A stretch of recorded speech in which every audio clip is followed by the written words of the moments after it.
Hoje nós continuamos as nossas histórias sobre Florença e vamos falar ainda sobre a Florença medieval.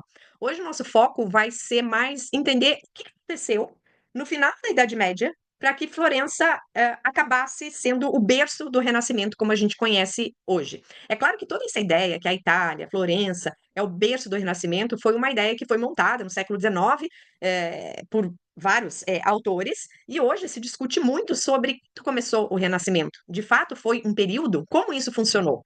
Então, com as histórias de hoje e das próximas aulas, a gente vai conseguir remontar esses antepassados históricos, essa ideia do que aconteceu antes do que a gente chama de Renascimento, para que a gente possa entender todo esse movimento nas artes, na pintura, na arquitetura e assim por diante. Fazendo um breve resumo do que nós já vimos hoje, até agora, sobre a história de Florença, nós falamos sobre a fundação de Florença, que foi fundada pelos romanos no século I a.C. Ela ganhou o auge como cidade romana na época do imperador Adriano, quando foram feitas muitas estruturas importantes, a reestruturação do Fórum. Era uma cidade romana para todos os efeitos e uma cidade importante que ficava nas rotas que iam do sul para o norte. Essa cidade romana acabou entrando em declínio com a queda do Império Romano do Ocidente, com a invasão de vários povos bárbaros. A gente sabe que as cidades que tinham grande potencial na antiguidade, na época dos antigos romanos, acabaram perdendo, acabaram virando, às vezes, muitas vezes abandonada, e a Florença vai ficar nessa mesma situação, perdendo importância e dando importância para outras cidades na região, como Lucca, como Pisa, como Siena. Então, se a gente for pensar no final da Idade Média, ou melhor, lá no século X, IX, nós vemos uma Florença que é praticamente inexistente dentro desse cenário medieval. Outras cidades ao redor se destacam muito mais. Uma das coisas que vai colaborar para essa decadência de Florença é que a Via Cássia, aquela que passava por Florença, vai deixar de passar por ali e ela vai ficar praticamente isolada do mundo. E Florença, se a gente for avaliar, é uma cidade que não tem boas condições para se desenvolver, se a gente for analisar friamente a situação. Está ali ao longo do Rio Arno, porém o Rio Arno não é um rio navegável onde a gente pode ter grandes rotas comerciais. O Rio Arno tem uma questão de cheias constantes, com cheias que acabaram destruindo boa parte dos monumentos da cidade em várias ocasiões. A gente não tinha nenhum tipo de produção agrícola importante em Florença. É uma cidade que no inverno é muito fria, muito úmida, no verão é muito quente.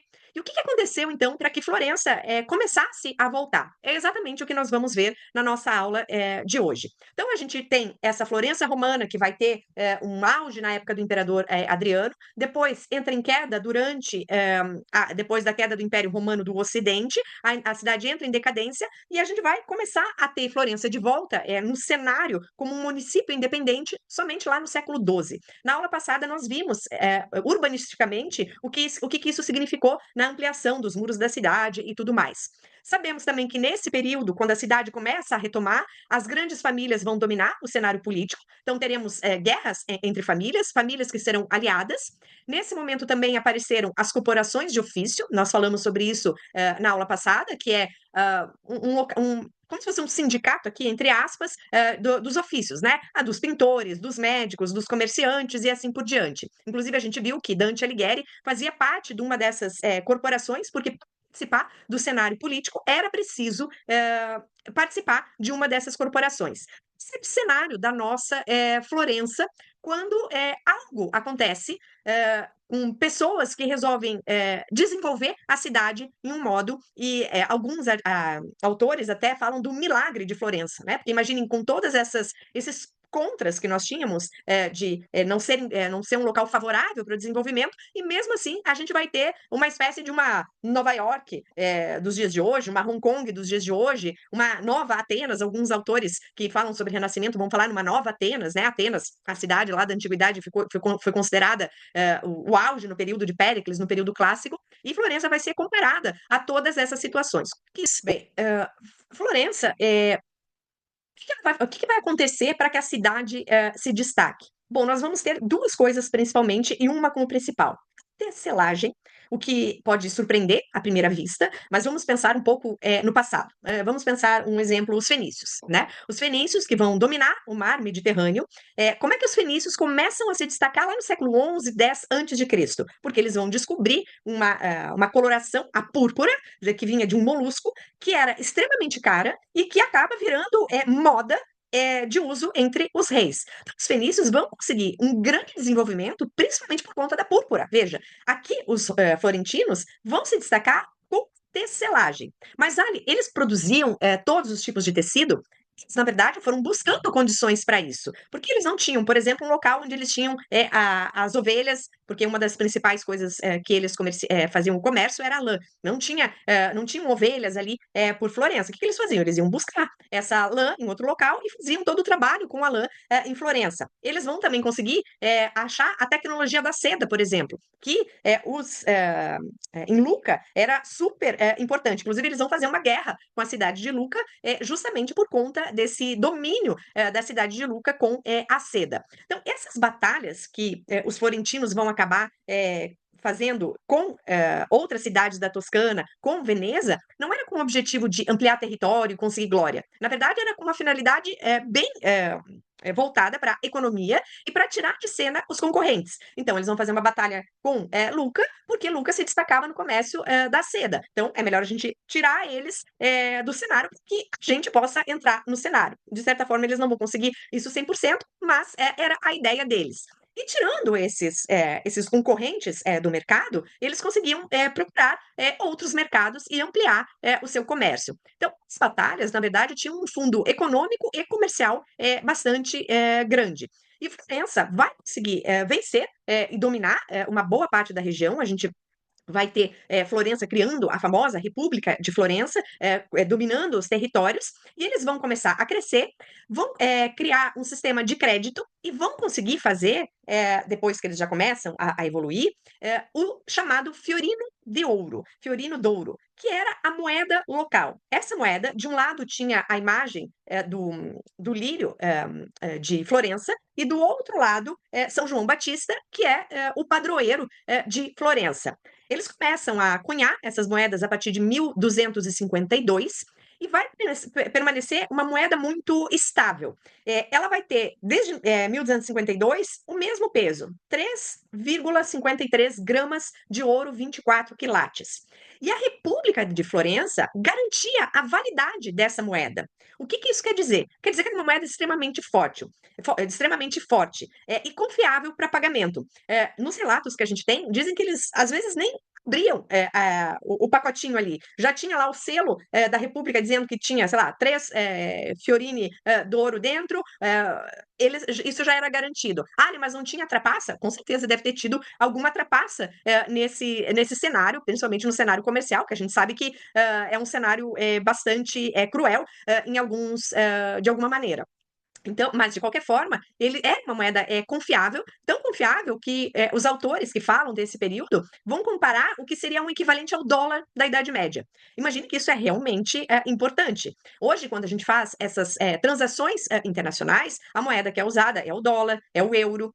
Imagine que naquela época, Florença vai conseguir ter uma moeda tão forte, tão confiável para esses pagamentos, que vai ser usada em todos os sentidos, de norte a sul, de leste a oeste. Como é que eles conseguiam a matéria-prima para fazer essa moeda? Eles iam buscar no norte da África. E claro que eles não buscavam somente o ouro no norte da África, eles também buscavam outras matérias-primas, e começa a se criar uma rede comercial de transporte de mercadoria, quase sempre ligada à tecelagem, como os corantes, né? Como é que vai fazer o azul, que lembra lá o lápis lazuli, vem do lápis lazuli, vinha lá do Afeganistão. A gente tinha o amarelo, o vermelho e assim por diante. Então, não é só a matéria-prima do tecido em si, como a lã, como a seda, mas também o corante e tudo mais.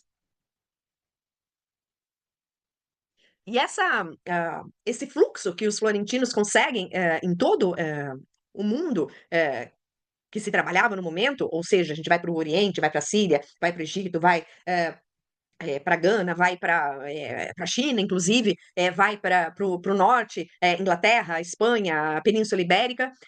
tudo isso eles faziam o transporte de material e também tinham essa troca, essa compra, né, com essa moeda muito forte. Por exemplo, os cereais que vinham da Sicília eram pagos com esse fiorini de ouro. A seda que vinha do Oriente também era paga com esse dinheiro, com esse fiorino de ouro.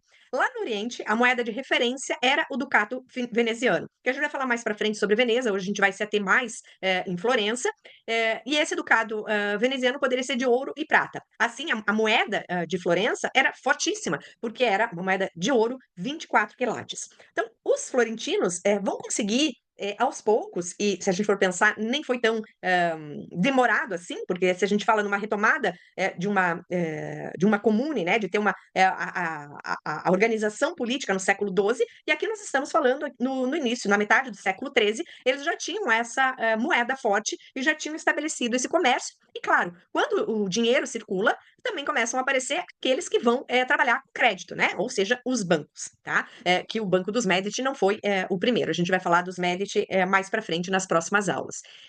Mas a principal mercadoria dos florentinos era justamente a lã de ovelha, que a matéria-prima vinha do norte da África e da Península Ibérica. E os florentinos trabalhavam essa lã, trabalhavam essa seda. O que eles faziam? Imagine que naquela época, não é como hoje, que a gente tem, por exemplo, uma grande indústria onde entra lá a matéria-prima e sai o produto pronto e todo mundo trabalha dentro daquela fábrica, basicamente, né? Vamos pegar uma fábrica de carro, por exemplo. Na fábrica de carro, é claro que a gente vai ter uma outra fábrica que vai produzir a peça X, outra que vai produzir a peça Y, mas a gente tem o local da montagem desse carro. Os florentinos tinham essa produção de tecidos que vai envolver o trabalho de praticamente toda a população. Nessa época, a gente está falando de uma população aproximada, aí no início do século XIII, uma população aproximada de 90 mil pessoas. Toda a população participava de algum pedaço dessa produção dos tecidos. Então, a gente vai ter a parte da lavagem da lã, a parte de pentear a lã, a parte de tecer, né? Normalmente, quem faz a parte de tecer, de criar as tramas com a lã, eram as mulheres. Depois, a gente vai ter aquele que vai fazer o produto final, a coloração e assim por diante. E isso vai movimentar esse comércio local, vai movimentar toda a economia de Florença.